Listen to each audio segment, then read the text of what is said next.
simpler time when we didn't have technology to worry about. Ooh.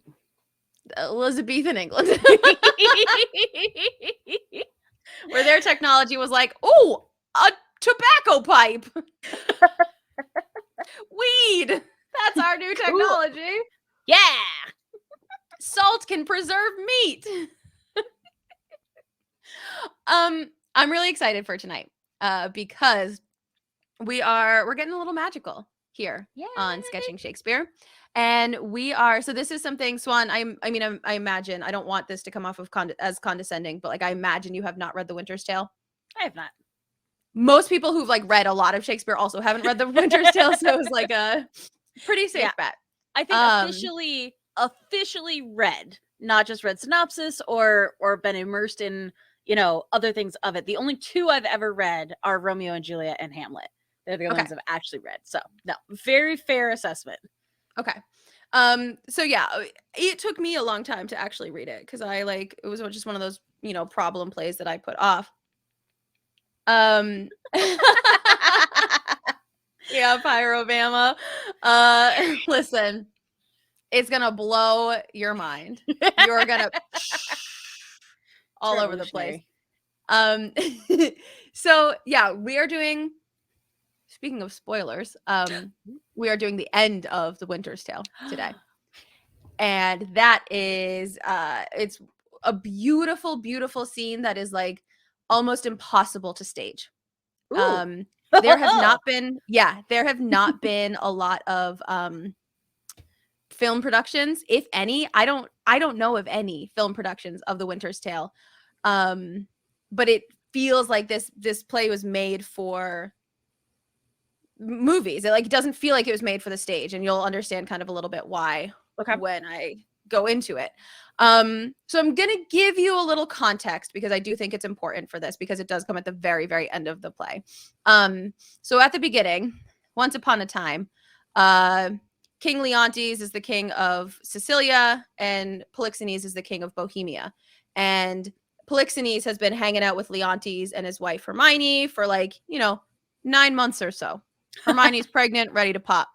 And Leontes is like, oh, Polixenes, my friend, stay longer. And Leontes is like, stay longer. And Polixenes is like, nah, I gotta go home to my wife and kid. And Leontes is like, Hermione, you ask him to stay longer. And she's like, stay longer. And he's like, okay. And then Leontes is like, wow, my wife is cheating on me. That's not my child. As you do. As you do. So it starts a whole thing. Polixenes has to escape. Leontes puts Hermione on trial. Their 7-year-old son dies of grief because of all this happening. The baby is born and Leontes is like, get it out of my sight. Hermione faints, reported dead. That's the end of the first half of the play. Jeez. So 16 years later, we talked about this when we talked about time last month. Okay. Time comes in and is like, it's been 16 years. Welcome back. The daughter is grown up, 16 years old. And then we have this whole thing where she falls in love and eventually she and her new husband find their way back to Sicilia. So we have part 1 in Sicilia, part 2 in Bohemia, part 3 back in Sicilia. And Leontes is like, this is awful. Everything's bad. I guess I feel bad for what I did. And Paulina, who's one of the servants in the house, who's one of the most bamf roles in the canon, is like, you better not be thinking about getting married unless you can find someone who's literally exactly your wife who died because of your stupidness. You don't even think about it. And he's like, you're right, I won't. So we get this whole resolution with his daughter coming back. He finds his daughter. Now he has an heir again. Everything is happy and good. And Paulina's like, I got one more surprise for you. And that's where we're going to pick up. Oh. So I know that was a heavy summary context. I know Sonata, I keep staring at it on myself, this bead of sunlight. Firing off a fun spell. I feel like I'm already having so much fun. I think it's working. The fun spell is hitting me hard. Okay. So she says, I've commissioned a statue of Hermione, your wife. And it's so lifelike that you are going to be amazed when you see it. So they all take this little trip to like Paulina's house, and everyone is just enchanted. Leontes said, would you not deem it breathed, and that those veins did verily bear blood? Polixenes says, masterly done. The very life seems warm upon her lip. The fixture of her eye has motion in it, as we are mocked with art. And let me do it this way, so you'll see it better. And Paulina's like, hold up, don't get too close. Don't touch it. I'll put it away if you are going to behave like children about this. And they just like they're drawn into this statue of Hermione. And Paulina says, quit presently before the chapel, or resolve you for more amazement. If you can behold it, I'll make the statue move indeed, descend and take you by the hand. And Leontes is like, yes, please do that. I don't even care if you're a witch, like that's fine. And so music sounds, Paulina says, music, awake her, strike. And this is one of the most beautiful speeches. It just, 'tis time. Descend, be stone no more. Approach. Strike all that look upon with marvel. Come, I'll fill your grave up. Stir, nay, come away. Bequeath to death your numbness, for from him dear life redeems you. You perceive she stirs. And the statue moves. Hermione descends. Start not, her actions shall be holy as you hear my spell is lawful. Do not shun her until you see her die again, for then you kill her double. Nay, present your hand. When she was young, you wooed her. Now in age, is she become the suitor? So that whole awakening of Hermione as a statue is, I mean, it's magic. Or is it? Was she alive? Yeah. Is it magic, or is she just like holding this pose as a statue for as long as she, like it is one of this line. And this is actually like a preview for this week's Protest Too Much episode, because the episode is on most magical moments of the text. And this is the one I got to argue. And just this line, come, I'll fill your grave up. Just that, like the spell of this, like beckoning Hermione to wake up and descend, and I'll fill your, I don't know. There's just something so beautiful about those lines that I didn't have the words for it on the podcast. I just gush a lot, and I don't have the words for it now. But I think that there's something about this speech that I talk 100 miles a minute. Like you can't shut me up. But this speech makes me go slow. It's like I have to read it slowly, partly because it's quick punctuation, and partly like short sentences, and partly just because it's so heavy and beautiful. And so this is our speech for today. I love this. This is beautiful. It's also, I'm trying to figure out how to say it. And again, not sound stupid, but the language in this speech feels much easier to get into than some other speeches. And I don't know if it's just because there aren't as many flourishes or as many, describing different things as akin to other things, or just, there's something about this that's very simple sentences. Yeah. Thanks, Pyrobama. That's really sweet. I think Shakespeare is infinitely enjoyable, so I'm glad that comes across, because I love it. Swan, I'm going to read this speech to you one more time. Okay. And then I'm going to take our script off the stage and make your art bigger. But I just want to read it once more, because it's just so we've got this whole build up. This statue is like so lifelike, so whatever. And Pauline is like, watch me now. Music, awake her, strike. 'Tis time. Descend. Be stone no more. Approach. Strike all that look upon with marvel. Come, I'll fill your grave up. Stir, nay, come away. Bequeath to death your numbness, for from him dear life redeems you. You perceive she stirs. Start not. Her actions shall be holy as you hear my spell is lawful. Do not shun her until you see her die again, for then you kill her double. Nay, present your hand. When she was young, you wooed her. Now in age, is she become the suitor?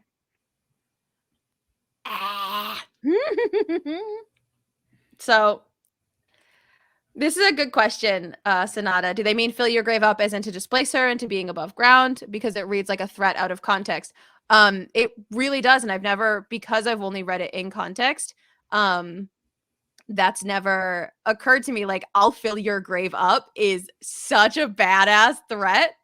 Like, Yeah. baller threat. You're right. Brutal. In this context, I think to me it means like, I'm going to put the dirt back in your grave because you don't need it anymore. So like, I'm going to fill up that grave for you to be out of now. But you're right that it's like a really, a really baller threat. Well, and it took me a second when you were reading it because, again, the way you read it, it fits in there, but just like scanning it, which is why I try and make sure something for my art process and what feels good to me is I like hearing you tell it to me rather than reading it myself.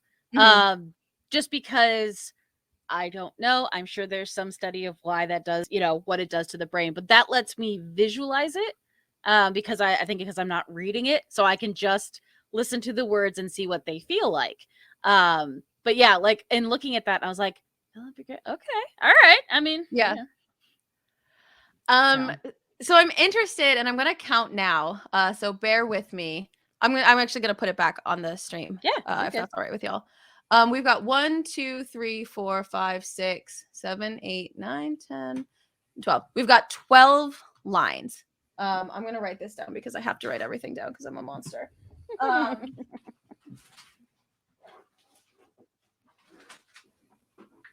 I got myself a new planner today. I'll have to show it to y'all later. Yeah. It's a new wedding planner so that I can actually like plan this wedding. Yay. Also, I feel like that's good to kind of, start fresh and exactly. That's kind of what I have to do. Feel fresh. Let's say feel fresh. Not start fresh, but I feel like I have something exciting. Okay, so it's 12 lines. And 1, 2, 3, 4, 5, 6, 7, 8, 9, 10, 11, 12, 13, 14, 15, 16. 16 sentences. And like punctuation in Shakespeare, I think we've touched on this before. That the first job of an editor is to remove all punctuation when you get a Shakespeare play, because it might have been like, we don't have any commas left. I guess it's a semicolon here. A lot of it was like, oh, the printing press doesn't have any more full stops, so I guess we're gonna do a dash here. So the first thing that you're meant to do is remove all of the punctuation and then go in and add it as you see fit. And so a lot of times we'll get, and a lot of this might be why some speeches are much more difficult to understand than others, because you get 30 lines of a soliloquy and it's like 4 sentences. Like, why? Why is nothing like, it's all semicolons and dashes and commas and clauses, and it's just like so long-winded. And I think that's why I tend to read Shakespeare quite quickly, like when I'm reading it out loud, because I'm like rolling through. It's also why they tell you to read sentences rather than lines. So this speech having 16 full stop, like exclamation marks or periods, like full sentences, start to finish, I feel like it's unheard of. No one speaks in that short sentences. Yeah. And I think that this isn't something that I've analyzed before, and I wish I had done this before the podcast this week. Not that I know what I have to argue for, but like now I feel like stupid. I was like, I could have talked about this. But I've never really analyzed this before, and I think it's fascinating the way that she commands the scene and the way that she uses language to like make everyone chill, like take a break.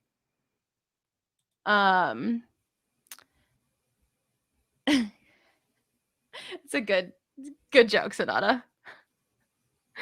Yeah, I don't know. I think that there's something about the slow cadence of it that it just makes it more of a spell. It makes it more magical. Yeah. And I don't want to say purposeful because that's the wrong word, but she is completely in control of this scene and these words, and you're going to hang on her words, whether she has long sentences or whether she has short, and you're not going to interrupt her, and you're just going to feel through all of this. And it's interesting to me because you were saying, we've talked about it, I think it was on when we did the witches, where magic often has a certain I couldn't tell you which tetrameter or any of that, but it has almost like rhyming couplets, I think is what you said for. And so it's interesting to me because this still feels like magic, but it is not written like other magic throughout other plays. So I think that's really interesting. You hit tetrameter on its head. Yay! Trochaic tetrameters. Yeah. It's stuff is in there. It's just buried sometimes. Thanks, Matthias, for stopping by. Check us out on the internet. Yeah. We do this once a month, so it's nice and fun. Yeah. It's always new and fresh and interesting to get to like see Swan's perspective as well. Cause like, yeah, like I've read this play a butt ton of times, but like I've never noticed this before just now. Like this conversation is the first time I've noticed that punctuation. And so for me, I get to experience new things as well. Yeah. Which is important to me. Well, and it's nice for me because, as we've said many times, it is the exact guided adventure through Shakespeare that I want and need in order to not feel overwhelmed by it. So. Yeah, that's fair. It can be a lot. And especially like there's been, I know Swan, you know this, there's been a series that I've been doing on TikTok that I've been taking every Shakespeare play and seeing whether it passes the Bechdel-Wallace test or not. And it's been something that I've wanted to do for a really long time, like a couple of years at least, that I'm like, I want to dive into this research. I want to see what plays pass, what plays don't, why they do, why they don't, et cetera, et cetera, et cetera. But it's such an, like looking at 37 plays, I'm like, I can't do that. Like that's impossible. And it just feels so overwhelming. I can't read them all to like read through each, scene or whatever. But doing it for TikTok, I do one a day. And all I do is I go to, if y'all haven't heard of open source Shakespeare, it's amazing. It's got like the character list. So I just like tab out all of the female characters and then I hit show cue lines, cue speeches. So it's like all speeches for Ophelia in Hamlet. And I can see who she's in a conversation with. And so if like the women never talk to each other, like that's it. It's out. And if they do, I just read those scenes. It takes me like 5 minutes. And it like is a digestible way for me to do this project that I've been excited about for years. And so I feel like taking it's kind of the same for this, taking it like one speech or one scene at a time. It makes it accessible in a way that it isn't usually. Yeah, no, 1000%. And again, I think still being in academia in a way, but because I don't teach at a school, I'm not in that realm. I do a very different type of art teaching. So it's not something, because I don't have to read for school. There are things with the time that I have. What am I going to pick up to read? Is it something where I'm just like, oh, I should read Shakespeare because I should read Shakespeare? Or is it like, no, the way Steph described this sounds really fun. I'd be curious to read more into this play because it's an interesting premise. And, I'm not opposed to being excited about a book because of the back blurb. Like whoever writes those, you want a good blurb writer. And so not to distill yourself down into just a blurb, but you hit the highlights, but you don't tell me everything. And I was like, no, I kind of want to learn more. Yeah. It's like that teaser that you like kind of like dangle that little fish nugget. Okay. Pyrobama, I have done so far 1, 2, 3, 4, 5, 6, 7, 8, 9, 10, 11, 12, 18. Jesus. I've done 18 and I think maybe 3 have passed. I think maybe. And so I'm about halfway through, a little less than halfway through. And I would imagine like maybe I'll get 5 that pass out of 37 or whatever. It's not a great, because we also decided we also decided that we're not counting. So the first piece of the Bechdel-Wallace test is, does it have 2 or more named female characters? And so, like, does Lady Macbeth, is that a name? And we've decided no, that titles don't count because that's not her name. Like, her name is not Lady. So, like, that's spoiler for coming up. Macbeth has 0 named female characters. Like, 0. And I think it might be the only one that has 0. And it's interesting again because something again. I'm sorry, I can't put sentences together today. I think the Bechdel-Wallace test is always, it's one of those, it's a great place to start.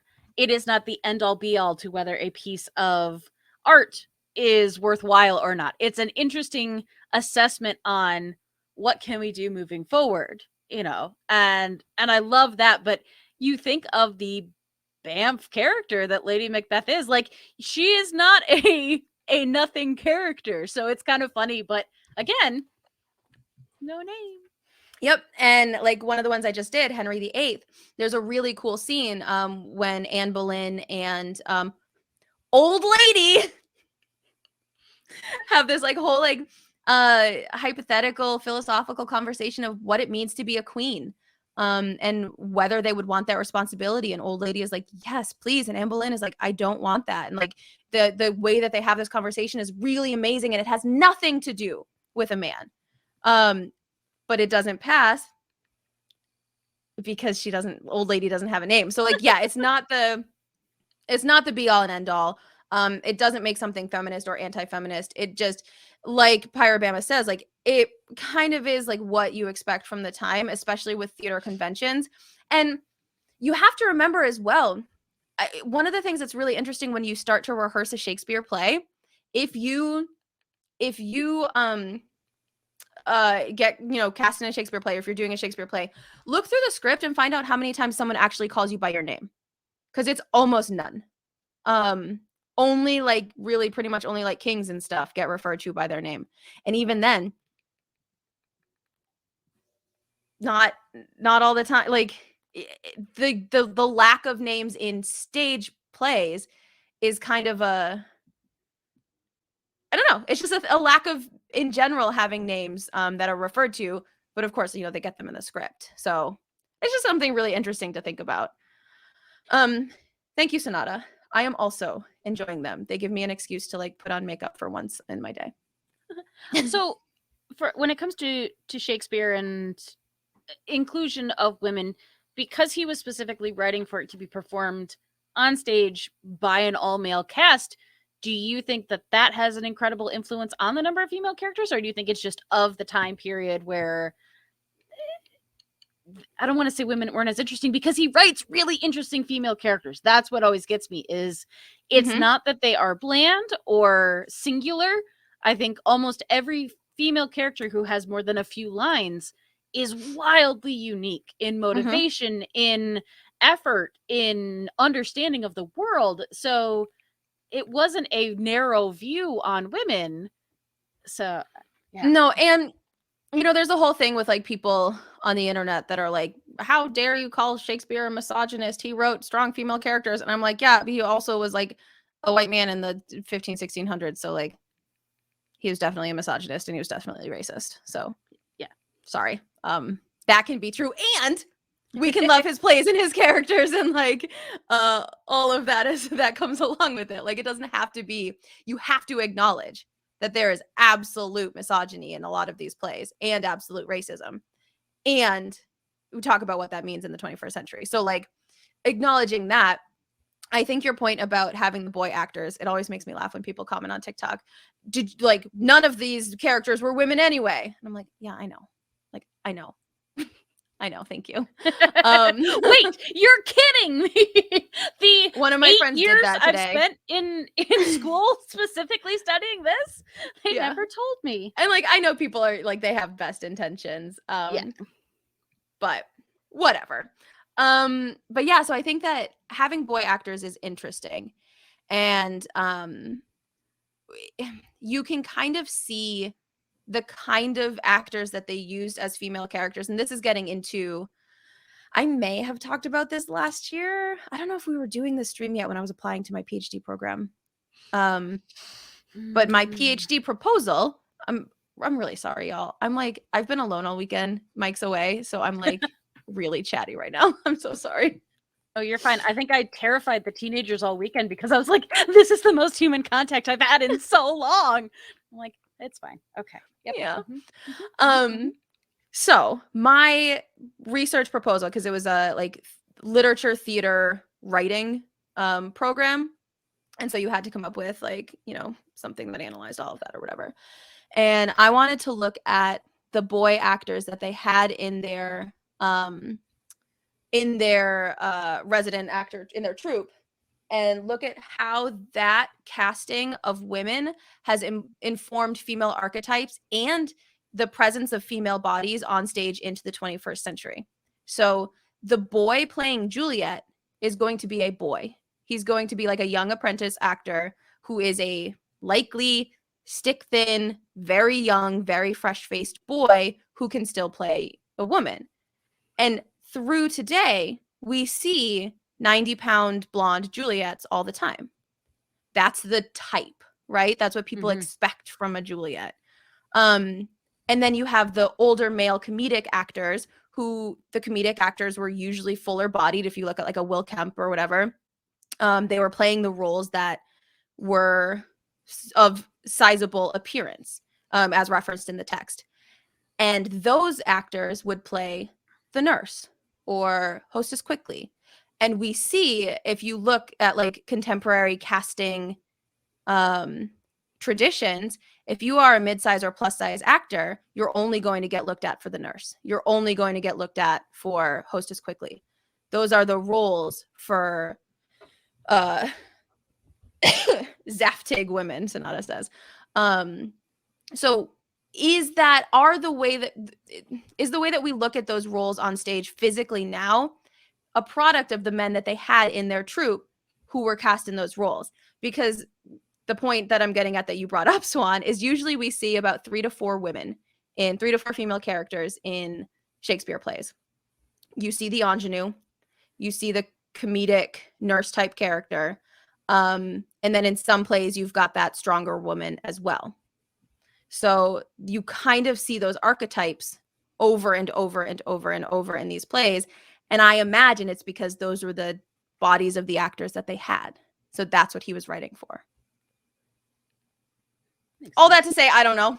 No, but it makes sense. And it was one of those where, again, because it is such a well-researched person and time period and all of this, I didn't know. Again, I've not done any research on it. I know what you tell me on so many of these things and what little I remember from high school. So I didn't know if it was like a just known thing in the Shakespeare community, or like, oh yeah, it's this way because of this thing, or if it was, one of those where one motivation feeds the other, but then that one feeds it back. So it is kind of he was a misogynist, but also he had to write for only men. Yeah. Thanks for stopping by, Pyrobama. It's great to have you. Check us out on Twitter, P2M Pod, and a swan named Emily, and we will be back next month with more fun. Usually we do a 2 p.m. stream Eastern, but today was a little... Oh, you said you're in England, so it's late night for you. Yeah, so we were usually much earlier. Yeah. But yeah, thanks for stopping by.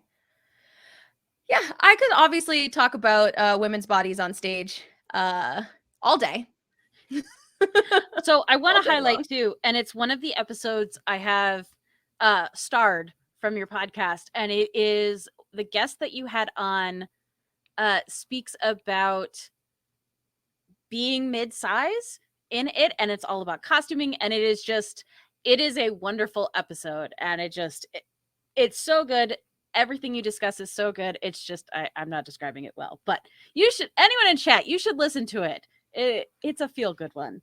Yeah, my friend Nicole is incredible. She's amazing.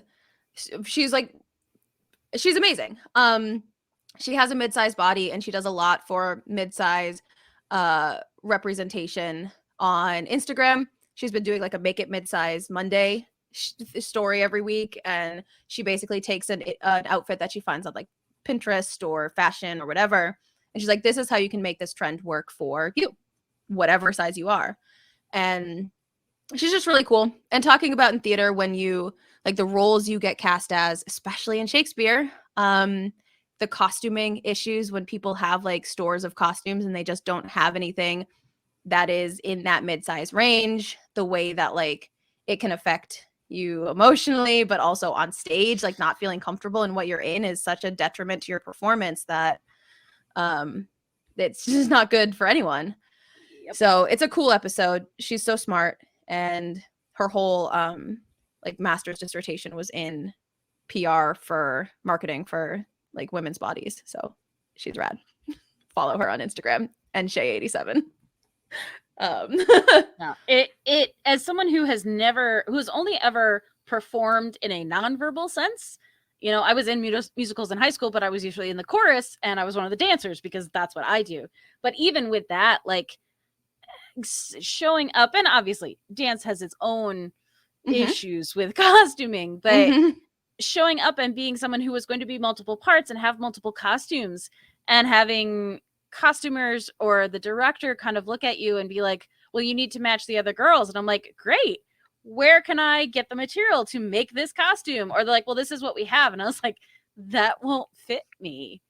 Like, what do you want me to do? Like, do you want me to make my own? Do you want me? And I think the worst was we had costumes made because they were matching some that already existed, but there weren't enough for all the dancers.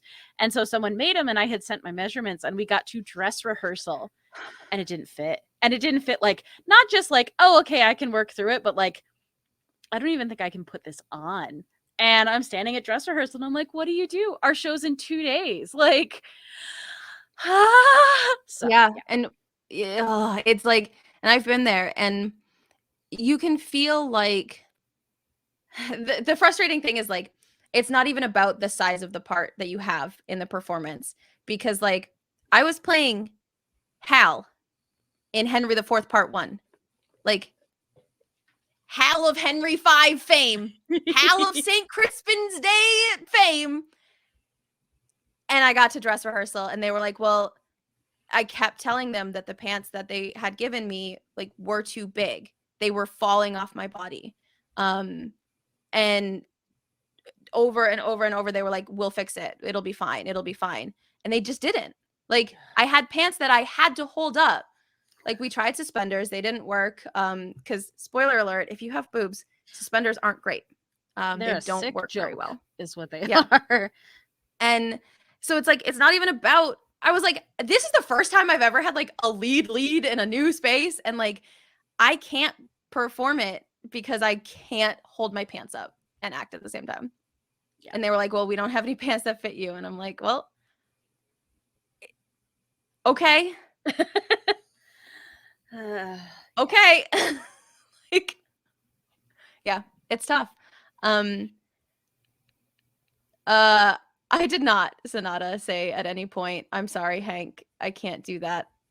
Oh, is that Hal? Is that not Odyssey? Yeah, 2001 Space Odyssey. I think it's War Games.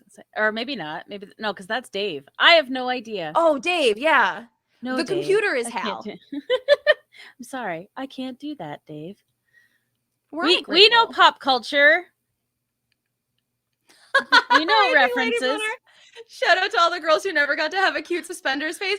Honestly, the amount of times I'm like, I want to wear overalls. I just want to look cute in overalls. Yep. Or vests. Yo, I would love to have a cute vest phase. Not allowed. Not unless you're gonna build it specifically for me. It's not happening. So frustrating. Oh my god. Like, I think suspenders are so cute. And they do not. You just can't. Ugh. Nope. Anyway, it's a good episode. Check it out. Oh god, I cannot get my spacing right today. That's what I can't do. But I'm excited. I have my idea, so now I'm just like making it work. We'll just keep making the canvas bigger. That's the beautiful thing. Talk to me about your idea. Because like I said before we went live, I was like, I'm really curious to see what you do with this. Which again, I was like, oh boy. No pressure. So it's funny with this because each of these that you bring me, like sometimes it's a very clear inspiration and sometimes I get it right away. And other times. Uh-oh. I'm going to fill in that blank while she's frozen. She's Oh going my to say God. other times.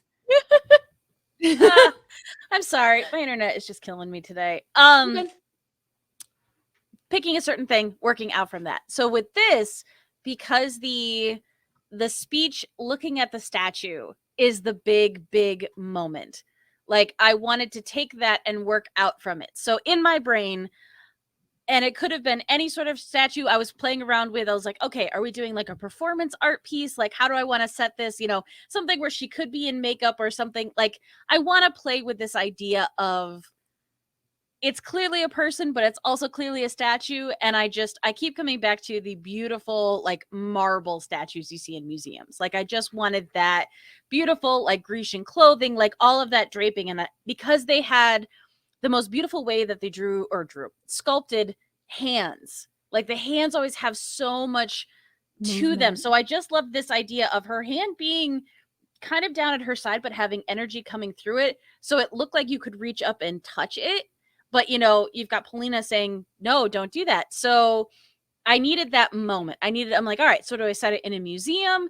And do we kind of have that moment of like reveal as you walk into that gallery? And I was like, that's not personal. Like it's supposed to be at her house. Like, how do I tie this together? So I've worked myself down to the time period, and the inspiration I'm going with is Downton Abbey, because because they would have like a conservatory or something. They would have this beautiful open glass space where you'd have all this natural light coming in and you'd have statues or fountains. So you've got that. So now I get to draw, you know, this very dapper gentleman. I was like, also, like, he's older. Like, I need him to be older.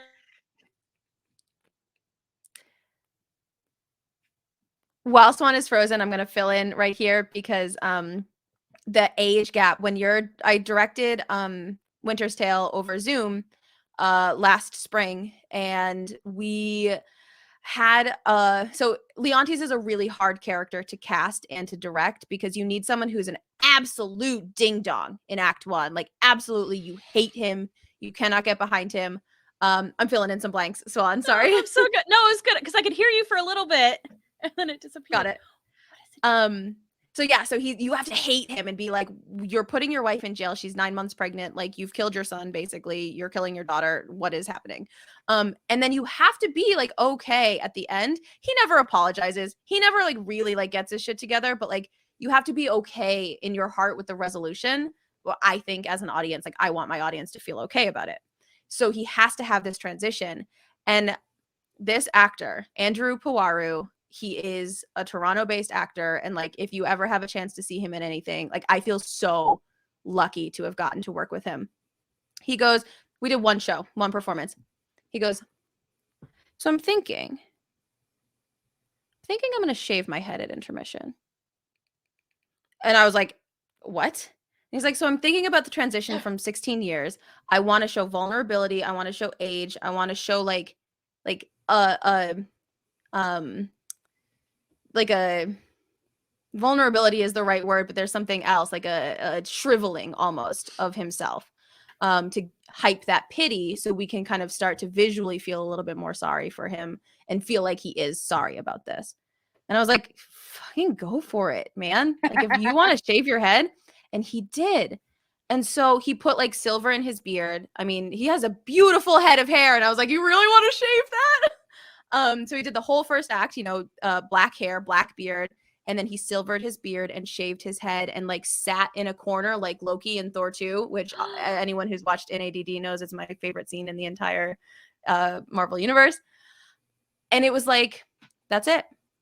That kind of like physical change is so powerful. And you never get to see that in a stage production, because if someone's going to do this every night for 3 weeks, they can't just shave their head in the middle of the show. So anyway, back to you, Swan, showing his age. Yeah, so I was like, okay, I want him to seem different. Like he's still a king, he's still distinguished, but you know, it just felt like with this time period, and again, just Downton Abbey, like, okay, so in this made up world that I'm making, like he came back from war, or he's been humbled in some way. So they like, you have those distinguished gentlemen who just kind of have the, like, it's the hat in hand type thing where they're still a gentleman and they're still, you know, probably a little bit more of a dick than they should be, but they are humbled, and they have, like, they've had this moment where now he's, you know, he's kind of coming and appealing to the mistress of this house, like, you know, I want to see the thing. And so I was also thinking, I was like, man, like Paulina just gives me big, like Dame Maggie Smith vibes. Yes. Where she's just like, I'm gonna tell you exactly what I think, but you're in my house and you will respect me. And I'm just like, ooh, I like this. I like how this feels. So, yeah. I love that. Downton Abbey is a like perfect feel for the Winter's Tale, I feel like. Because it's cold.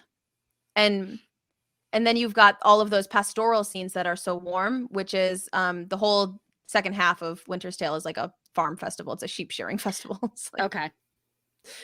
There's a lot of, it's like a 45-minute scene about a dance.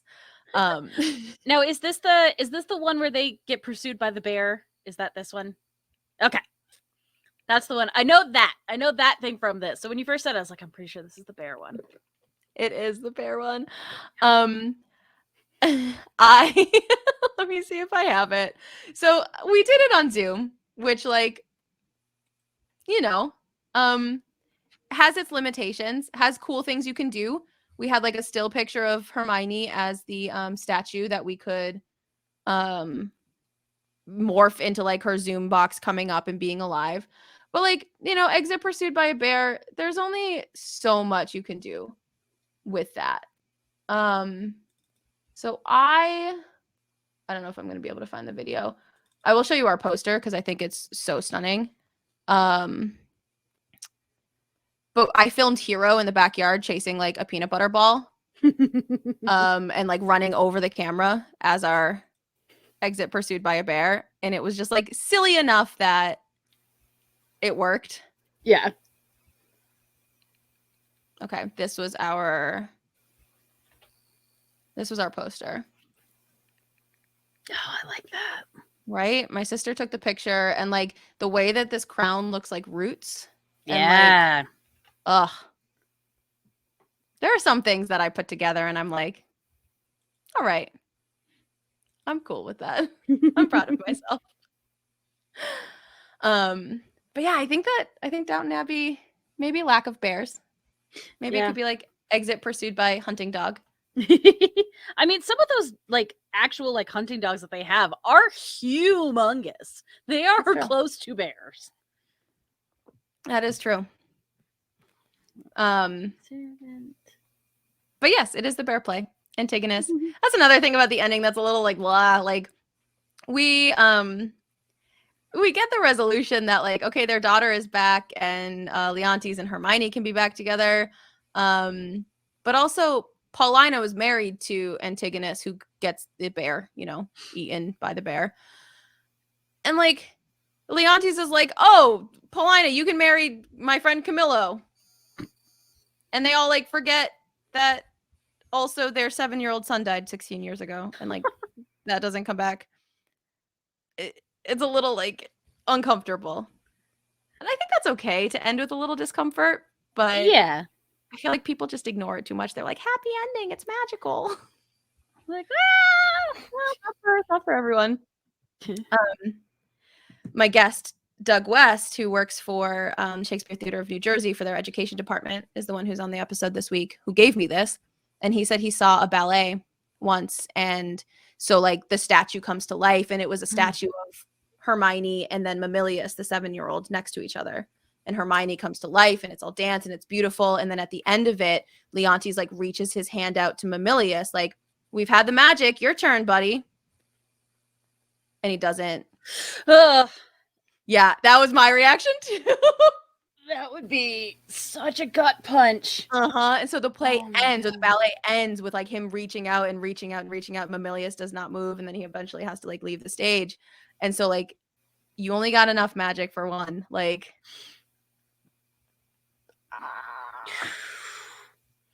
so like disastrously heartbreaking, right? Yeah, and there's, I mean, obviously obviously I'm partial. I've talked about it already a few times on this, but I love some of the emotion that you can bring to a ballet with a scene like that, because it forces you to be very creative because you will never have words. That's always the thing. I was like, I need the audience to know exactly what I'm feeling from my movement, from my facial expression, because I will never speak in this. I only have the music and my dance. And so some of those moments and just like these movements that suddenly look so heavy on these tiny frames of dancers and everything, like the amount that they can bring to that and just bring that sorrow without any language is I just really love it so much. Do you think that we may have touched on this before, forgive me if we have, but do you think that your dance background has like really, really bled over into your art because you have so much knowledge of like body positioning and emotion in body rather than like having movement, like I guess words, or I don't know. Is there a lot of crossover there?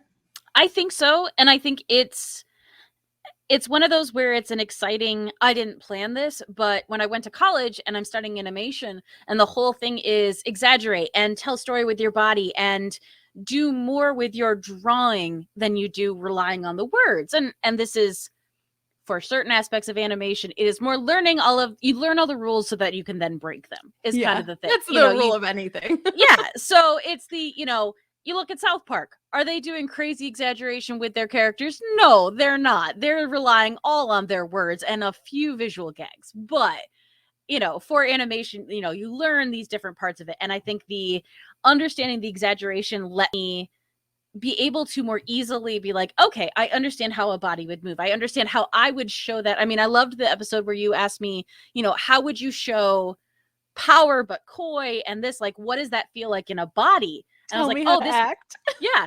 But it's a different thing because I would also come to you and be like, okay, how do I say this? What is my, how do I work through these lines? And while I would never want you to be like, okay, you pause here and you do this, but just guide me in this, how I would approach, saying these stanzas and doing this. And, do you lean into the rhyme? Do you not? And those stuff. So yeah, I think the dance part really helped with being able to show emotion, being able to give my characters movement. And then you add that on top of the animation. It was just like, oh no, these all like, they worked. I planned that. That's so cool that it just all worked together. And I got lucky. But what about in comics, in still comics? I think so too. And honestly, I think, and it's not just because I do them. It definitely sounds like I'm just like, oh, that's just perfect for making comics. But I think because I do not have the benefit of having any of these characters move, I could make motion comics, but I don't, and I don't want to. I want to tell the whole story through a still comic. So all of this now action that I had and was living into the movement of it in animation, I'm like, okay, so now out of all of these 10 poses that I drew for this movement scene, what's the one that most says what I'm trying to get across? Is it this one where she's hunched over, or is it this one like one more second after when the hunch has gone into a full like fall to the floor? Having to choose that sounds so stressful. Like, how do you, not to give away all your art secrets, but like, how do you choose? Like, how do you make that judgment? So I'll tell you, I'll tell you a very unglamorous thing about some of them, which is just straight up facts. Sometimes I pick them because what can I draw better? Like a fact of like, oh, this would look amazing if I drew it in full perspective with this full thing. I was like, yeah, but I'd have to draw an entire human skeleton to even begin to understand how this pose works. And I could do the same thing with a pose that's pretty close, but not exactly that. So I'm going to draw the one that I can actually draw because I don't have 10 hours to spend fully rendering, this one piece for this one scene. I think this is also the part of, I knew I was going into the right industry because I look at it like solving a puzzle. Like there's going to be a perfect piece that fits here. I just have to find it. And so the working through drawing all the different puzzle pieces or kind of drawing them in my mind, I'm going to find the one that fits really well and it's going to feel right. And I'm going to go with it. And this is works. Sometimes it doesn't. There's definitely been times where I've gone back and been like, why did you draw it like that? You could have just drawn it like this and it would have made so much more sense. But, that's everything. That's every piece of art ever, there's some very good quote that of course I will never be able to remember, but it's, you know, the art doesn't have to be perfect, it has to be done, because no art is ever actually done. It's just not. No painting is done, no animation's ever done, nothing is ever done. But it doesn't have to be perfect, it just has to be done, to hand in, to hand off, to work on something else. So, you know, I can do my best, I can spend as much time on it as I can, you know, hopefully I've budgeted myself enough time. But yeah, so it's part of the fun for me is the problem solving and the how do I want to tell this story. Some of it is just what would be fun to draw, and some of it then becomes, when I'm working with somebody, how do I most bring the words that they've given me to life? How do I best show that? So it's, yeah. But I think also some of it's the insanity where I'm just like, I could draw this scene from 4 different angles and I'm probably going to do it and only use half of one. And people are like, what? And I'm like, no, I don't need any of these others. I'll just throw them away. I'm like, so, you know. Yeah, I feel that. I was chatting with a friend today and he was like, you know, I had to tell myself that all of the stories I've written are better than the ones I never have. And I was like, it's such a good mantra to remind myself of, because I'm the same way. I won't write because I'm like, oh, it won't be as good as it is in my head. Well, the shit in my head isn't very good either because no one can read it. Yeah. Yep. So the art that you've done is better than the art that you haven't done. And like, that's a really cool, it's just a good mindset, I think, a good healthy mindset to have.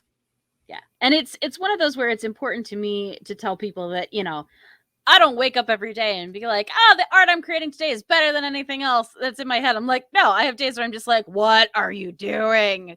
Like, and it's been even happening on stream recently where I'm like, why can't I draw hands today? They're just not, today's not a hand day.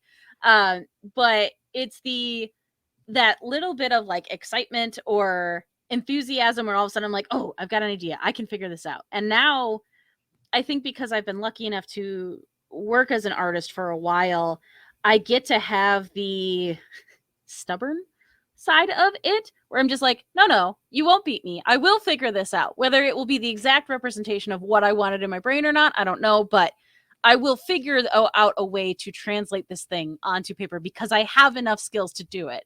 I just have to actually do it. Mm-hmm. So, yeah. And that's a cool place to be.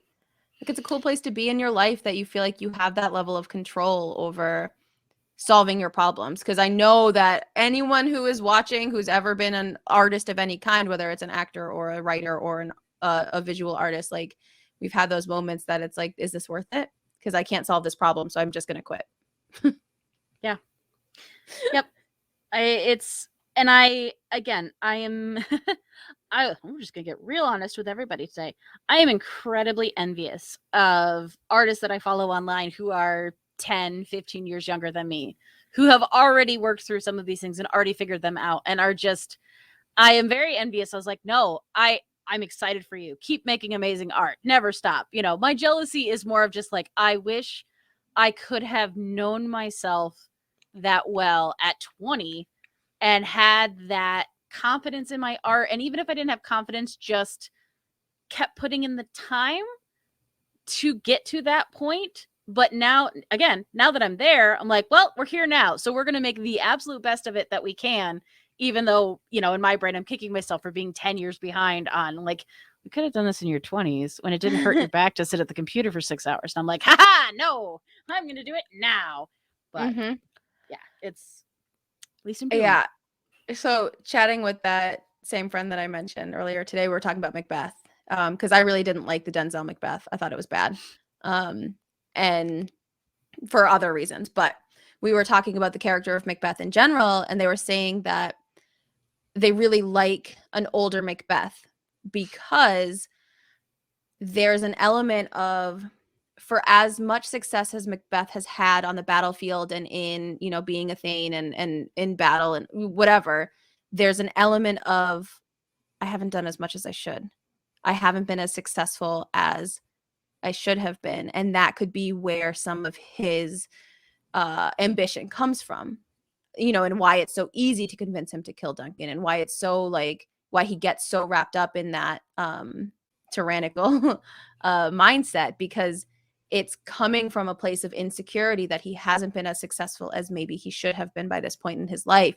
And I thought that was such a cool read of Macbeth and that I've never thought of before. And I'm like, I just love having friends that I can just chat with about this shit. Cause like, what? How wild is that? Like, Yeah. we all feel it. We all feel it. I'm sure that even those 25-year-olds are like, wow, but I am looking at 15-year-old TikTokers and I should have done this 10 years ago too. Yep. And it's not super healthy, but we all do it. Yes. And I think so. What I will force myself to be positive about is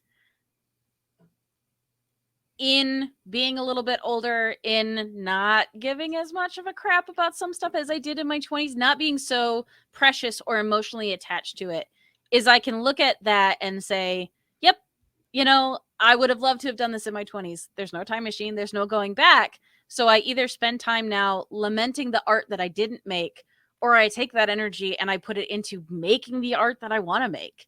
You know, so like, okay, well, you didn't do that for 5 years. So now condense it. Now that you work quicker, now that you can make art faster and make the art that you want, you don't have to be in school. You don't have to make any art you don't want. You don't, you know, you can take on art jobs as you want to and need to. You can still kind of do the art that you like. So, yeah.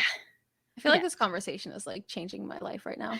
And I like, it seems like really small, like a really small mental shift, but like coupled with a couple other conversations I've had this weekend, I'm like, I've spent so long worrying about what I haven't done. Because I don't like consider myself, I think my problem is I don't consider myself successful in any one thing because I've got my hand in every single pot. Like, I'm not an academic. I'm not an actor. I'm not a writer. I'm not a this. I'm not a that. I'm like a shit poster. I'm like a podcast shit poster for Shakespeare. And I've spent such a long time just like being sad about that. And you're right. Like, I can't change it. Those years are gone, and they like, whether I wasted them or used them to learn how to get where I am now, it doesn't matter. Like, I'm at a place where I can write a story each month. It doesn't have to be for anyone. This is like Tony's resolution for me.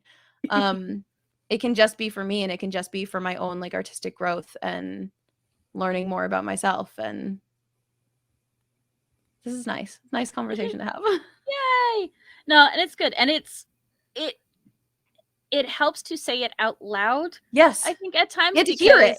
Yeah. And I was like, no, because it genuinely took me a really long time to feel that way. And there are still times where I'm just like, what are you doing? You know, I've been talking with a friend recently who's looking at moving in the art world and changing jobs. And he's looking at his portfolio and he's like, I've been working in corporate for 15 years. I have corporate stuff. I don't have personal art. What have I been doing? And I was like, you've been working a full-time job. Like, as an artist. Yeah, like there's a limit to what we can still get done while you're trying to exist in this insane world, you know. But it is heartbreaking to have those moments where you're just like, what have I actually made in the last 5 years? Like, yeah. So, yeah. Big deals. Anyway. Sonata, it's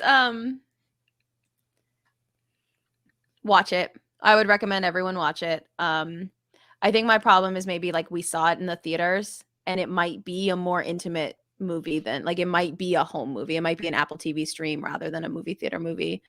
I would be interested to hear what you say.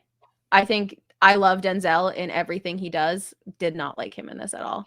And it was not his fault. It was the direction for me. Same with Frances McDormand. She's a powerhouse. And I was like, nope, didn't work. Okay. So I'll be curious to see what y'all think. I think the main problem for me is that they didn't spend any time on any of the relationships in the play.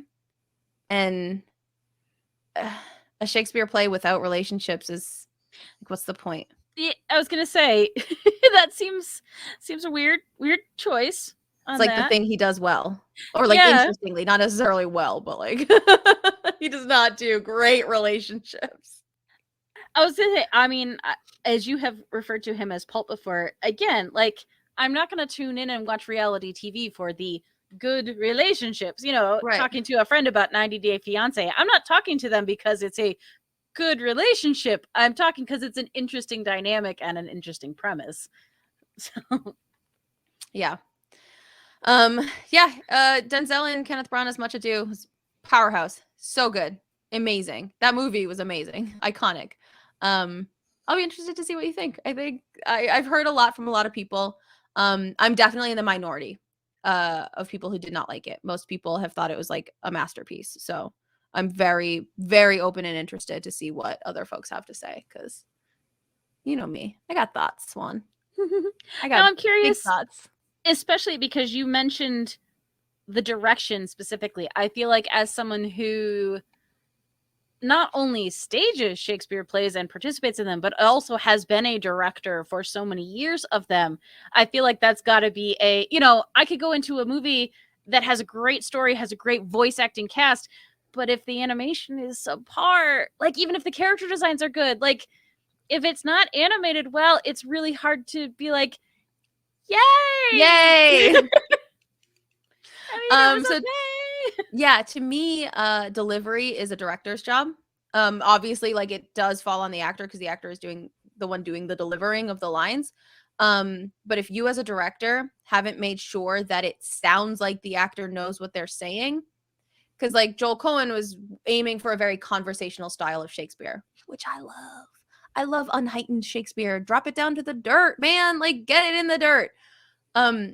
But not at the expense of not knowing what you're saying. And every actor, almost every actor, couple exceptions, of course, but almost every actor like was just rattling off lines that they had memorized and just saying the words, and there was no understanding or meaning behind them.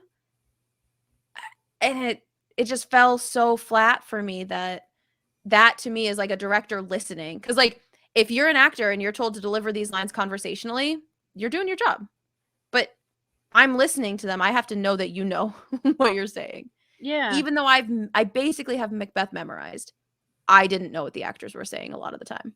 Wow. Which yeah. It was a yikes. It was a yikes. But again, I'm the minority, so we'll see what we'll see what y'all have to think.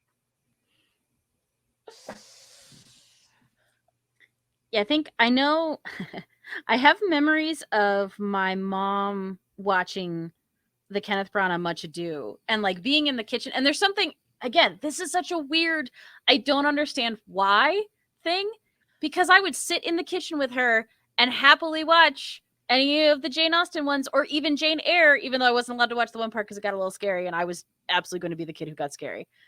Spoilers, it's not really that scary, but it made me scared. It's fine.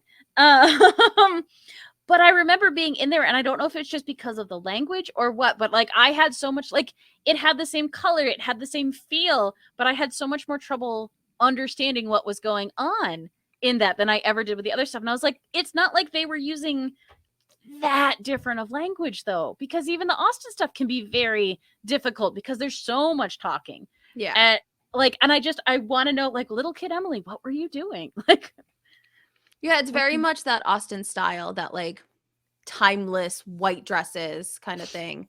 Emma Thompson is a god. oh, She is one of the best actors that I have ever watched perform anything in my life. And I don't know, that was one of the films that made me fall in love with Shakespeare. And I was like, yes, this is like what Shakespeare should be and can be. And it like really, if you've ever seen anything I've directed, like you can tell that I was like weaned on Kenneth Branagh's Much Ado. Yes, I would eat his heart in the marketplace. And like then from that to watch, this is one of the reasons I love Love Actually so much, is knowing what she went through with Kenneth Branagh, because he cheated on her with Helena Bonham Carter. And so to watch her go through that, so like not super soon, but like pretty soon, relatively soon after it had happened in her own life. And again, her control, like her absolute just she's the best. I love her so much. I can't say enough good things about her. I can't. Well, and I think, again, as we have talked about repeatedly on this show and on In Addition, you know, Love Actually, for all its faults, like that's one of those where I'm like, nope, I love it despite itself. But the fact that that scene, she doesn't say anything. It's what, a couple of minutes, but it's just her acting with just her movement and her face, and it is the most heartbreaking scene in that whole movie, and she doesn't say anything. Smoothing out the covers, because like that's one thing she can control in that moment, in like the chaos of her heart, like is like how flat the blanket is. I cannot.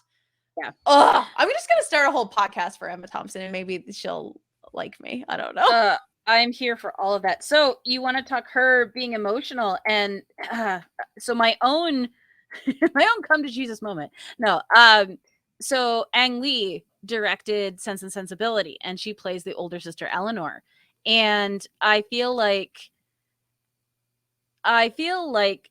that sister could be, like Shakespeare, could be played so many ways. She's the older sister. She's the more reserved. She is completely, I don't want to say content. She is resigned to the fact that she will not get to have the life that she wants. She's watching her mom be kooky and get to, you know, the end of her life. She's understanding that they're going to be poor and have to rely on other people's kindness, and watching her sister's heartbreak. Like, there's so much in this character and what she brings to it. Like, she is such a good character in that. And while it wouldn't have made sense for oh no, Professor Snape, whose name I've now totally forgotten. Alan Rickman. Like, he is perfectly cast for the character he is, which is not the one that falls in love with Eleanor. But like, even just the times when the two of them are on screen together, like the magnitude of it and the way that they speak to each other is just, I didn't realize they had done. Was that before Love Actually? Oh yeah. This is when they're like, it's the two of them. It's I almost said Hugh Jackman. It's not. I can't brain today. The guy who is in Love Actually, who plays the Prime Minister. Oh, not Hugh Laurie. Oh my God. Yep. Jesus, Hugh. So funny, Hugh Laurie is actually in Sense and Sensibility, and he's wonderful. But yep, the other Hugh, whose name I can't think of his name. What is wrong with our brains? How about Hugh Grant? Hugh Grant. Thank you. Jesus, Mary and Joseph. Thank you, Raging Lady Boner. We're both broken. Yeah. Pandemic trauma. Thank you. Yeah, dude. Yeah. So it's all. If I was going to recommend a Austen movie for you to watch, I would recommend that one, because it's really well done. It's really well directed, and it is more beautiful than, I think, again, just reading the story is, at least to me. Out of all, I mean, I've read all of them. It's not my favorite out of the series, but like, that movie is just, it's so good. So Craig said there's only 12 actors in England. You don't have to remember that many names. It's honestly true, and they're all in Harry Potter. So yeah, no. As I'm sitting here, they're all in Harry Potter, and they're all in Love Actually. That's like the intersection of English actors. I've been talking about. Oh man. I feel like tonight's going off the rails, and I'm here for it. I needed this. Thank you all for joining along on this. Yes, and Ace Tigress, they all have ties to Doctor Who as well. Yes. It's the holy trinity of English acting. Yep. Oh my God. That's too funny. All right, Raging Lady Boner, you can name 4 hot Hughs. Do it. Jackman, Laurie, Grant, Hefner, Dancy. Isn't there a Hugh Dancy? Oh, is Hugh Dancy the guy in Downton Abbey? That's a Dancy. Think so. I don't know if he qualifies as hot, but I enjoy him. Oh, he is hot. Wait, it's not the dad. Hugh Dancy is a hot man. Oh, okay. Yeah, Hugh Dancy. So he's in Jane Austen Book Club. That's why I know him. Ella Enchanted. Yeah. What a good stupid film. Oh, so good. Such a good stupid movie. I love Yeah, it. Hugh Dancy. What's up? That's Anne Hathaway? She's a baby. Absolutely a baby. Yeah. Carrie Elves is in. Wait, what? He Carrie plays Elves the is evil king. Oh my god. It's bonkers. It's absolutely bonkers. Like, I've seen this movie several times, and I feel like I don't have a memory of that.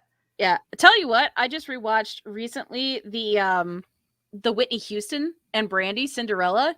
You want to talk bonkers? I had forgotten how bonkers That movie, Bernadette Peters Oh and my God, what's his name? The Silver Fox, the king. Oh yeah. Yeah, again. Just assume that none of the names are going to come to us today. Why are they not happening?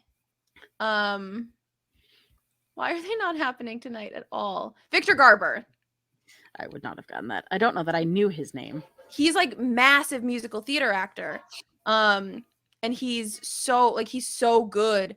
And then he like this stuff that he does, I don't know. He was Jesus in Godspell in the movie. Oh. God, Brandy Cinderella. Chef's kiss. What a triumph of a film. You don't need no one should ever make another Cinderella ever. Yeah, I'm sorry, Camila Cabello. We had already reached it before you were born, I think. Did you watch that? I didn't, but I watched I can't remember if it was on TikTok or on YouTube, an amazing costumer who her whole point in reviewing it was she was so mad about the fit of all the corsets that she wore in it that it was just a point by point breakdown. We're like, that's not how you do it. That's not how you costume a corset. And I was here for all of it. So no. Yeah, I didn't think it looked good. It looked so bad. Looks like Raging Lady Boner watched it and it was not great.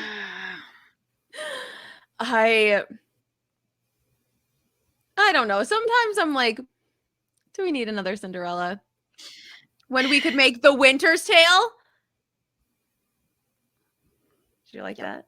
I did. Honestly, I feel like, again, since they seem to be, scraping the barrel for all of this stuff to find and everything, like, even if you just adapted it and made it regular speak, like, this is a crazy story. This has all of the things that would make a really fun and insane movie. Yes, it should be. Like, I would love to direct this as a movie. I'm not super keen on doing it as a full Shakespeare, like a full stage play. To be totally honest with you, I'm gonna be honest with y'all, dropping the truth here. I have a friend who has done like all of our Shakespeare shows with us, and this is her favorite play. And I did this play just to make her stop asking for us to do it.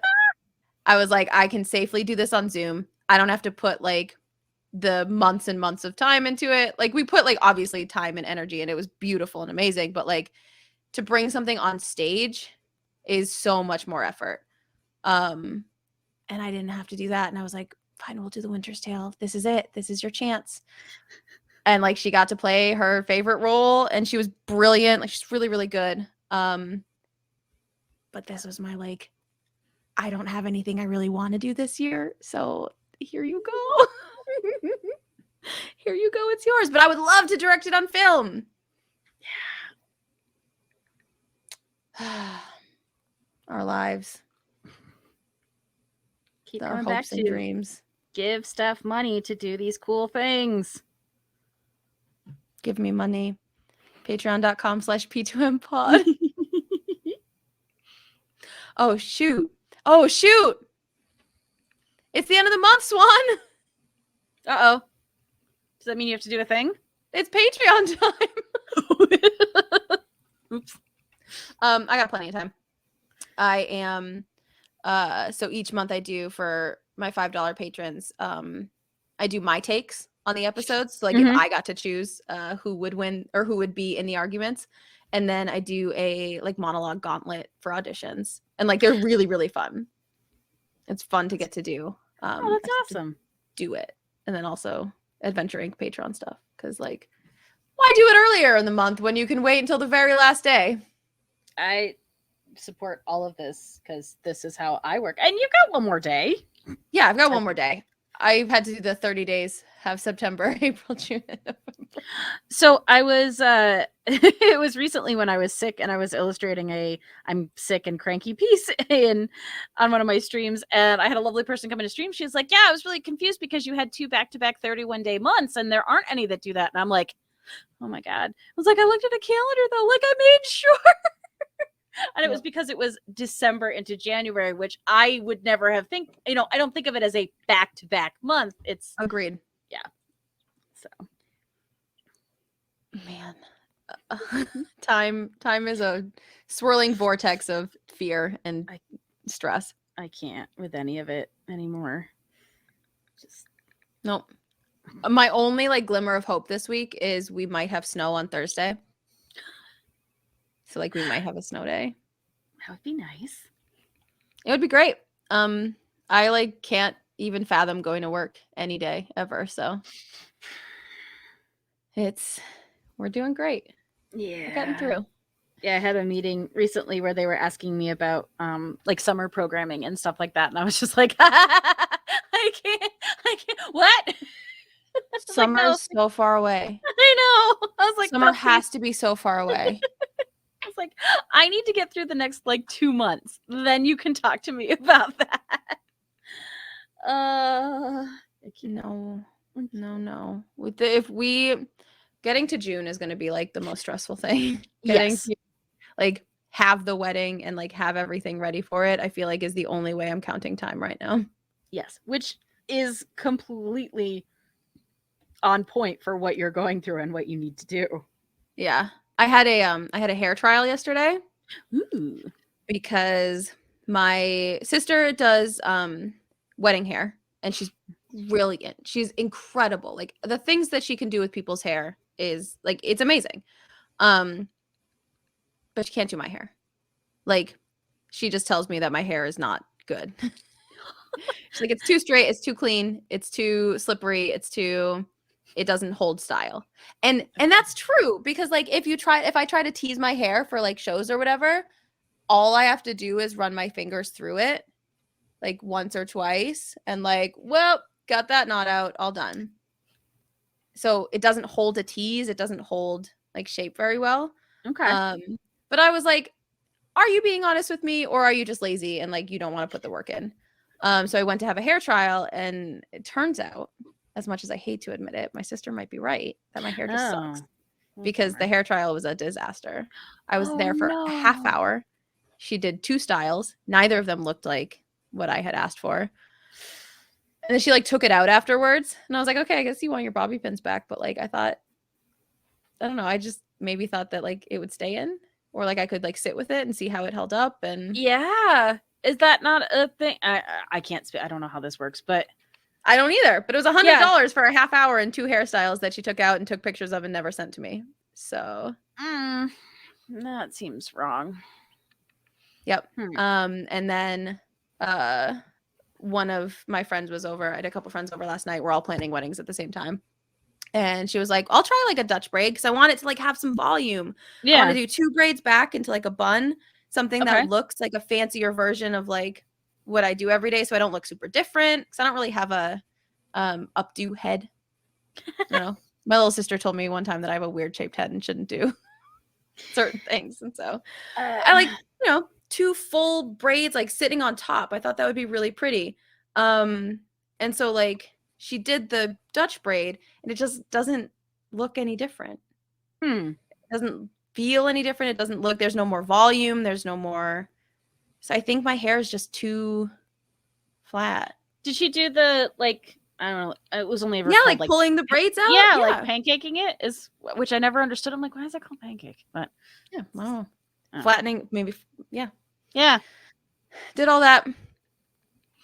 So I don't know what I'm gonna do. Yeah, because like I would love the way my sister describes it, which is very, very funny. She's like, it would be nice to have like for you to have romantic hair rather than like dance recital hair. Yes, that makes complete sense to me. Yes. But it turns out like my hair just doesn't do romantic. My hair fits for dance recital hair because I can do 2 tight braids back into a bun. But it doesn't. Do you have, and again, if the Uh-oh. Have Do I have- elements that you are adding to it that you could utilize, or is it I was gonna say, like, if you had clips or like a bump it, which is not what I was thinking, but like No, but yeah, maybe Sonata's right with like some extensions that either are like sewed in at the top so that they can give it some like extra volume. And yeah, my hair it holds wave really well. Usually I just get out of the shower and I braid it and then it's wavy for a couple days, which is what I love. yeah. It holds that fine, but there's something about like styling that I don't know, it just doesn't, it's not doing what I want it to do and it's making me very sad. Have to brainstorm some. I'll try that, Sonata. I don't know. Is argan oil a nut? Yeah, let's not kill Steph. That's It just looks like the argan tree. I can try it. It's just an oil, so it's not a nut oil or anything. It doesn't look like. Maybe I'll try that because I would love to like have something I feel good about. absolutely. It just feels like time is ticking, and I don't know. Oh. It's ticking too fast. That's the truth. Yeah, I was wondering if you could do something where you had it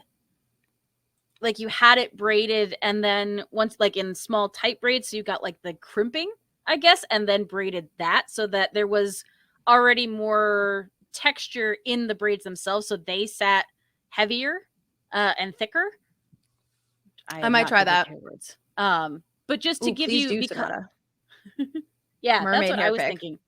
Yeah, like a thicker, like chunkier braid type. Well, then that would give it maybe some like it would stand up on top of my head more because like it had already had wave to it. Yeah, that's a good idea.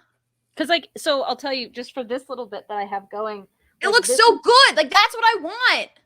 So these aren't even, it's not a braid. It is pulled up into this ponytail and then a second ponytail behind it. So I split this and moved it around. So it's moved around. So it's a fake braid, but then I can pull these out and that's how I get that volume going back down. So it's not even a braid. It's a whole bunch of little ponytails interlocked. So, we're gonna have to, Swan and I are gonna have to do like a hair stream. Yes, I would love that. Like, because that is more what it looks like I want. And that was because, so I actually, the first time I invested in this hair was when I played one of the hyenas in Lion King. And I really, because they have like that mohawk. And I was like, it's me and two boys. So I'm the only one with hair. So it doesn't matter what I do. But I was like, I want that mohawk. But also I'm in 6 dances. I need to be able to have this danceable hair. And so I was like, how do I get that volume? Because while I have incredibly thick hair, when I tight braid, like Viking braid it, it lays so flat. And it's so small and it's so tight and it doesn't look like anything. And I was so bummed. I was like, I want a mohawk as best I can get it. So this was how I found to like get that volume and get that. Yeah. I love that. Yes. We're going to crowdsource this Stephanie wedding hair and we're going to make it happen. We're going to solve this problem and it's going to be so good. It's going to be good. And you're going to look gorgeous. And I had to like reframe everything because like getting I wanted to do it like Shakespeare in Love. I wanted to have like those like braids back and then all it down curly, but end of June in Austin it's going to be 100 degrees outside. Yeah. And I can't, like I just can't. And I wanted to have my hair down and pretty, but I don't think it's reasonable for having to change the city of it, like because Montreal would have been perfect. It would have been like 78. Lovely. Yeah. Up here in the north it's not nearly as intense in June. Yeah, but I was also wondering, like, because you've got such long hair, if you did like a layered braid and had a way that you could like have it down for the ceremony and then just have it easily like rolled up and tucked and pinned so you could have it up for the dancing and the warm part, you know. Yeah, but the problem is like the reception is inside, air conditioned. The ceremony will be outside. But also it'll only be like a half an hour. So I don't know, Swan. All right, it's okay. This is the thing. We can chat about this. We can brainstorm about this because this is why I bought a planner. Do you want to see it? I do. I really do. It's so Also, pretty. I constantly, because I know I'm going to dance at weddings, I'm always like, how can I pull my hair up the most because I'm going to sweat and nothing is going to stay. So, So true. oh It's my a God, force I to be love it. reckoned with. I love it so much. Yeah. And it's Oh, like, it's got so much in it. Erin Condren we talked about her we did the other yeah. night on ADD. But You want to watch Steph and I have just an emotional love affair? Watch that episode of ADD. yeah. Because Mike and Tony were just like, I use my Google Calendar. And Swan and I were like, no, we have so many things. Oh my God. So what I just got in the mail today, because Amazon flash sailed me and was like, hey, this is $6 off from what it was, is a whole new box of felt markers that are bigger than the other ones that I have, because those are fine point and I want ones that write a little bit more markery. And so they just showed up today. I only let myself buy one pen at Erin Condren, like in my bridesmaid dress color. And it's like a fine point on one end and medium on the other end. So like I feel like I got double the marker. Yeah. Oh, it's so good. I'm definitely gonna order more because I need them. This is my this is what I need.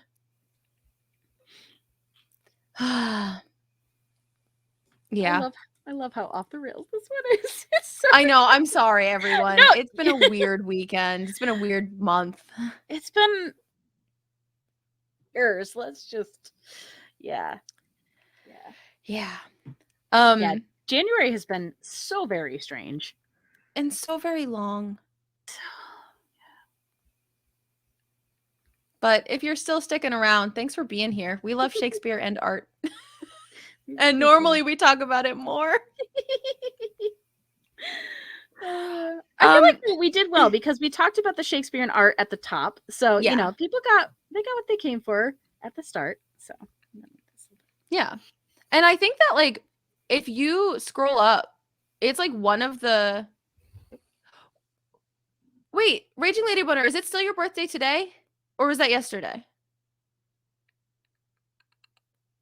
Because I know I wished you a happy birthday on Facebook, but now I can't remember if that was yesterday or today. Because that's how... Okay, yesterday. Well, happy birthday.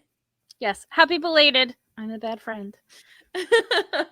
Yeah, really tough time to be celebrating anything, it feels, especially the last few years, but YOLO. Yeah. So yeah, I feel like you've got like almost more panels than ever before. I've definitely this is, I think, the only other one that was longer is the Much Ado one with Beatrice and Benedict, and it was just because, again, I come back to, I think because I had both you and Mike, like it just brought so much more to that back and forth, because that is so powerful. But yeah, it was one of those where I'm like, okay, well, I really want to set the scene this way and I really want the grandeur, and I think I just leaned into, you know, the pacing of Downton Abbey, where it is kind of slow sometimes, and you want that reveal. You want these moments of, you know, I want her her standing here at the entrance to this huge mansion, you know, as he pulls up, and forgive the car because I cannot draw cars without reference. You know, you've got her here silhouetted, and you've got him getting out, and then you've got them walking through this huge house, and then the reveal, like this opening up into the conservatory with all of that. And then I want the reaction to him so that you get to see his face, because then the next part are all of these like little vignettes, like little close-ups, and they're so beautiful. The way that her hair like falls down in bangs. Yeah, I'm excited. Oh, and that was I think, let me pull these out real quick because I don't remember what layer it's on. This layer? Yeah, so this was one where, because I knew I had like a couple of these moments I really wanted to hit, like there's so much, you know, trying to work through how the clothing drapes and how all of this works and what I want each of these characters to look like before I ever start laying them out, which isn't usually for these. I jump right into it and the characters kind of flow. But for this one, I was like, no, I need again, working from her as a statue out to figure it out, because that was the focal point, and that's the big moment. It's beautiful. Like the whole like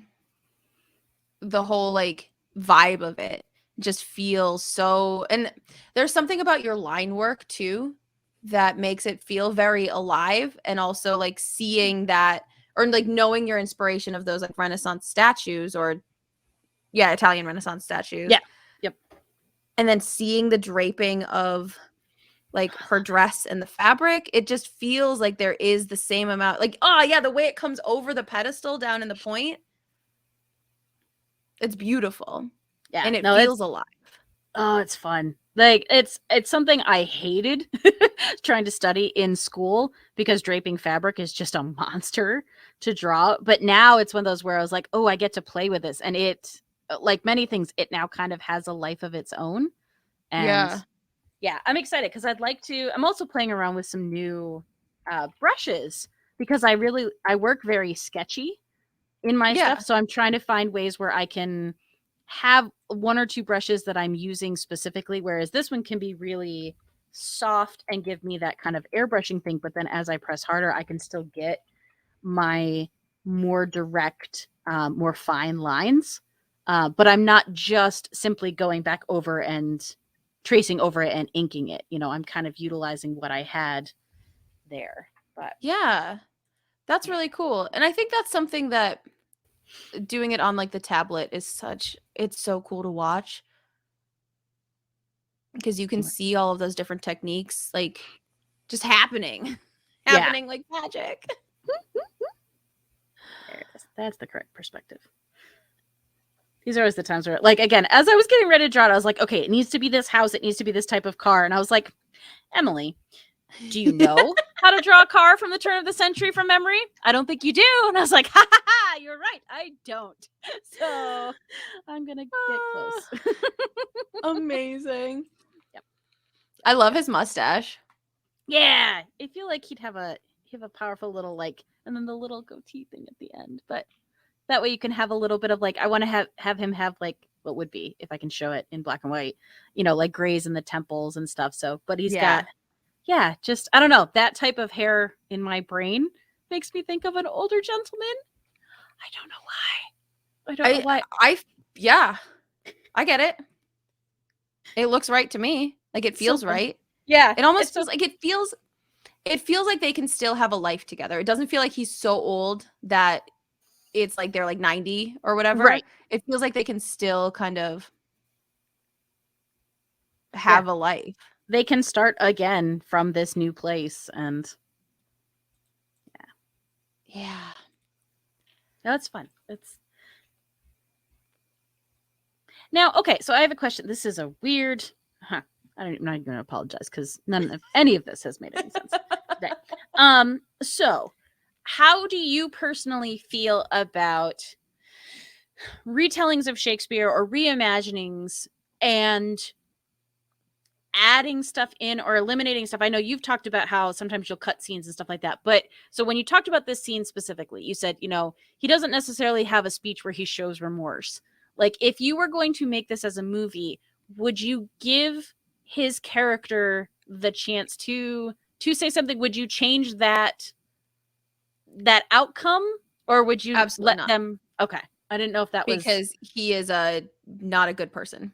Okay. And I think, and it's interesting because Hermione never speaks to Leontes after she wakes up.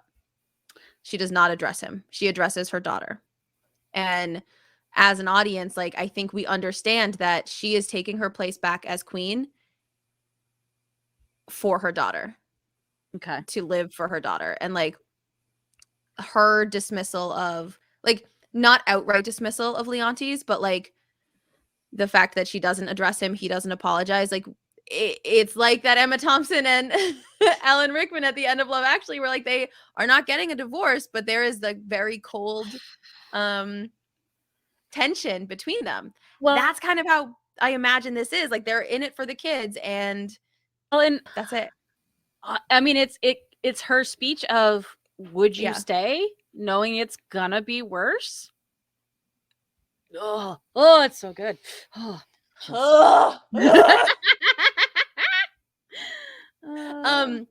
Normally when I rewrite things, or rewriting Shakespeare, it's to give women more power. I don't need to give men any more power in Shakespeare because they have it all. The only time I've ever like totally rewritten is the ending of Troilus and Cressida. Because first of all, Troilus and Cressida is like one of my favorite plays because it's so freaking weird, but it's also so full of choices. You have full like reign to choose like how you want that play to go. But then the end just fizzles out in this weird, stupid, like Troilus and a guy that he thinks is sleeping with his girlfriend fight, and then it kind of like just ends. There's no resolution. It's very stupid. So when I directed it, I was going to direct it in person. It was supposed to be spring 2020. We did it on Zoom. I just had all of the women of the play come out and do like a shared speech. Like, so it was a monologue, a shared monologue at the end where they all were like, listen up, you dodos. Men are stupid and y'all need to stop fighting. And Cressida came out and she's like, listen, you bitch.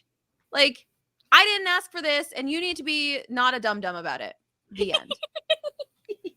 Because that was what I was feeling at the time. Okay. That's the only time I'll I don't like claim to be good at, like, I'm not Shakespeare, y'all. I'm not Shakespeare. But I felt like that was an appropriate time to like give women power at the ending of a play for an ending that just fizzles out so crappy. Yeah. But I no, like I would not give Leontes anything better in this because he sucks. And I think we're allowed to think that the men in Shakespeare suck. Absolutely. I'm pretty sure that many of the women in Shakespeare think that the men in Shakespeare suck. So It's true. Paulina especially, which is why I love her so much. Yeah. No, she seems fun. It's funny. So again, this is just from the couple of scenes that we've done and getting to interpret these characters. What a different feel from this person who is kind of serving Hermione, not necessarily as her aide, but is, I don't want to say in cahoots, but in correspondence, in league with her, versus, oh gosh, I'm never going to be able to remember what play it was that we did. I remember the art that I did, but it was the,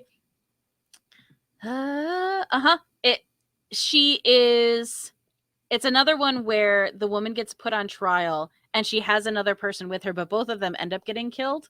Oh gosh, it was the one I did as the political scandal. Again, it's terrible. I should remember the play. Yeah. Othello. Okay, I was like, I think it's Othello. Yeah. So those two female characters, I feel like that's such a different dynamic between female characters in somewhat similar authority positions. Because isn't it a queen and like her aide in that as well? Or kind of, yeah. Not a queen, but like essentially, like she's married to the general. So in a war play, yeah. So I think it's really interesting because I think Paulina has so much more agency and just sassiness. Yeah. She really does. She does. She's the only one, and she sticks up for Hermione to Leontes. She's like, you are being real shitty right now, and he's like, you're gonna talk to a king like that? And she's like, yes. The actress we had for that too, Kate Yee, was like, I mean, one of the best things about the panorama for me has been like meeting these actors from all around the world who are better than I could ever imagine like anyone being, and like getting to work with these people. Like I got to work with these actors who are, they're never going to come to Pawtucket, Rhode Island, you know, but they're so brilliant and just so great. Also, she's a student at MIT. So I'm like, damn, okay.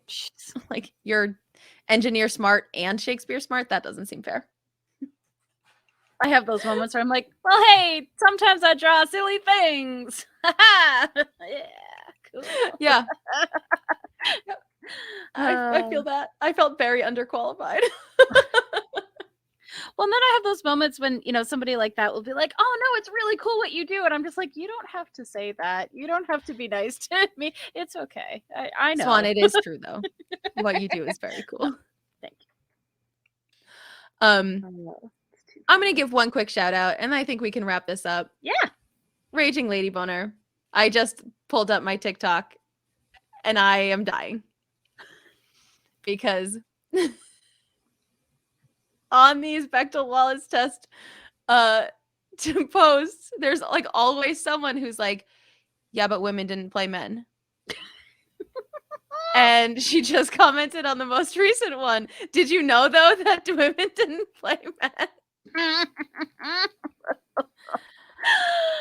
I love it. I love it And so now I can go to bed happy. much. I love it. Oh my gosh. This Coming is full super circle. fun. Yep. This is such a fun. I'm excited about this one. This is definitely one I need to look up reference, but yeah, work into more. And yeah, this is cool. It looks cool. It looks really like stylized in a really fun way. Also, that car is good. It's not bad. You can tell that it's a car. This interior shot I felt a little bit better about with the Yes, that's what I was talking about. I wasn't necessarily talking about the first panel. I don't know what you're talking about. This is gold. Because right I here. love you and I think your art is brilliant. That car, you know. Yeah. It's car-esque. But the interior of the car is great. It looks like that carriage feel. That's too funny. We're killing it, y'all. Thank you for being here. Thank you for joining us. It's been a long week, and I think that we're both kind of like at the edge of like, you know, when you feel wasted, like you feel like you're just like